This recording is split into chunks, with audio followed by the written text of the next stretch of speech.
গতকালকে পর্যন্ত তো মানুষ সমন্বয়ক পরিচয়টা দিতেই রাজি হচ্ছিল না, আর আজকে থেকে শুনি যে সবাই সমন্বয়, লক্ষ্মী বাহিনীর মতো সমন্বয়ক বাহিনী তৈরি হচ্ছে নাকি, আস্তে আস্তে সব জায়গায় গিয়ে দখল করবে এরা। 5 আগস্টের পরে যখন হচ্ছে বিশেষ করে 5 আগস্ট আমরা বিশাল র্যালি ট্যালি করলাম, গণভবনে গেলাম, এরপর রাতের বেলা দেখলাম যে এইসব অনেক কাহিনী চলতেছে,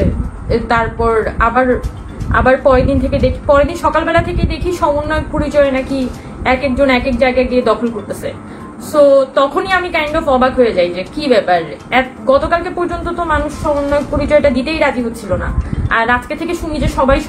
সমন্বয়ক পরিচয়, এখানে গিয়ে চাঁদাবাজি করতেছে, ওখানে গিয়ে দখল করতেছে। সো হোয়াই ইজ দিস, মানে এই জিনিসটা তো এরকম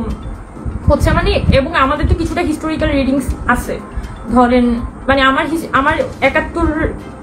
1971 মুক্তিযুদ্ধের রিডিংসটা আমার কিছুটা জহির রায়হান, তারপর হুমায়ুন আহমেদ আর আখতারুজ্জামান ইলিয়াস পড়ে তৈরি হয়েছে। তো ইলিয়াসের যে একটা ধরন, ইলিয়াসের যে একটা খোয়ারি বই ছিল, মানে খোয়ারি বইয়ে আওয়ামী